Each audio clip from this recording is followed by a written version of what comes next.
Hi ladies and gentlemen, welcome back to this video. So in this video I'm gonna give you another set of tricks. So the first thing is, when you go to contract, filter by live update rating and choose A. So when you choose live updates and rating A, then you filter by goalkeepers only and choose position and then choose GK. This is a trick that works 100%. So with this, you'd find all the top form goalkeepers. So what you gotta do is buy at least 5 of these top form live updating A rating GKs and then put them inside your bench. This is how you're gonna train them. Train them with only GK2 and GK3. The GK1 value doesn't matter a lot, but the ones that matters the most is GK2 and GK3. So for P4 that gave him 13, and that's an easy guide. Now the other GK that was in live updating rating is Marco Kaneshki. E2, I gave him this guide. I'll give him 14. Yeah, a balance between GK2 and GK3.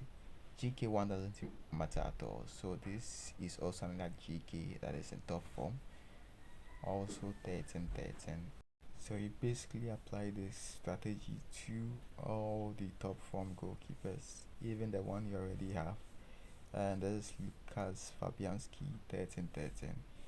And as usual in all of my past videos, we've been using 5113. So this is how you build a 5113, and you bring one CB back and you make sure that the AMF, the most important thing about the 5113 is you make sure that that AMF is on the left side. So I start by using 4123 and I drag the right AMF all the way back to the center back position, and that's how you get a 5113.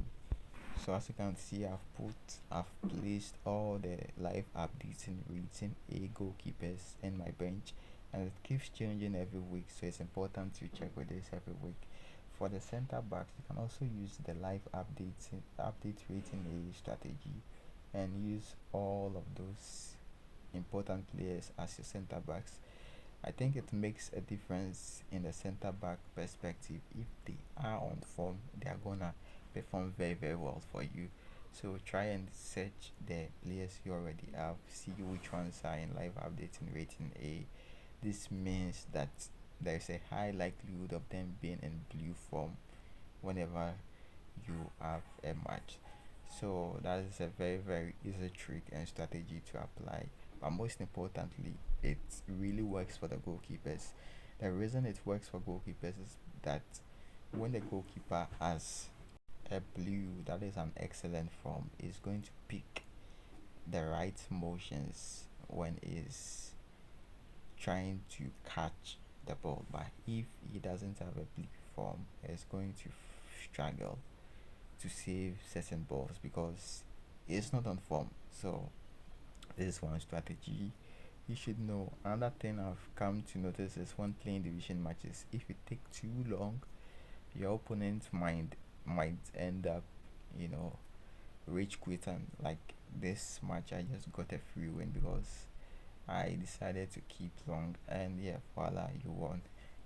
Now let's talk about the training guides. There's something I wanted to talk about, and it is defensive engagement. I'm already using Tammy Abraham, but I've been testing this thing and I realized that you actually need attackers with very low defensive engagement. Very low defensive engagement in the sense that it should be below 56. Ronaldo's engagement is 43, which is very good. If you have a player with a very high defensive engagement, very high, I mean like above 65, is going to drop back or is going to be controlled back a lot. But with attackers that have very low defensive engagement, those attackers are very good when it comes to attacking, and it's something you should try. Tammy Abraham has 62 engagement. It's not that bad, but when you compare his movement to those with very low defensive engagement, you'd realize that the players with low defensive engagement actually would be positioned more in front of the opponent's yard. Now, all of these three different players on this attack have very low defensive engagement. So these are the actual guides. We have Neymar, we have Messi, we have Maradona, and these are the actual guides. All of these three players also have very low defensive engagement.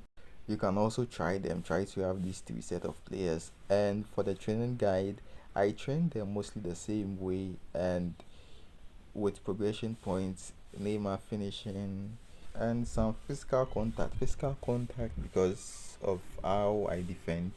How I defend is in the previous videos. You can either use manual switching or semi-auto, and physical contact is very important if you want to defend the way I defend. You can see how I defend in the previous video if you've not seen it. Physical contact allows the player to win the ball when it comes in contact with another player. So yeah, sometimes, not sometimes, most often I use the player who is back, so the strikers will be back of the opponent, and that's who I used to defend by moving them back. That's why I'm training Neymar with finishing and physical contact. The finishing value actually doesn't make any difference, but the curl is somehow important. So because I need curl, I just give him finishing curl and physical contact. Very easy training guide. And let's see Neymar's defensive engagement. You can see the defensive engagement is 50 value. That is very decent. And the next player we gotta train is Messi. For Messi to same formula, needs physical contact finishing. All the other values are sufficient in the sense that increasing it doesn't make any significant difference. They're important, but increasing them doesn't make any significant difference. So Messi same guide as well. Finishing, curl, and physical contact. Maradona, I'm gonna train him to the same way. He already has the important value, so increasing them doesn't make any difference other than curl and physical contact. Curl and physical contact. Even increasing physical contact, we can go up to 69, which is also good for Maradona. So that's basically how I train this set of attackers. And as you can see, I have 4 goalkeepers on blue form, which means I'm never gonna lose a match again yet. In theory, I shouldn't lose a match if I have goalkeepers in blue form always. But yeah, it's going to improve your goalkeeper's ability because I've tested this and it actually works. For the man marking, I've explained how to use it in a previous video. That's a video before this video, or the next video you'd see somewhere around on your screen. When you click on it, it will take you to the next video. Join Telegram channel, like video, and I'll see you in the next one. Bye.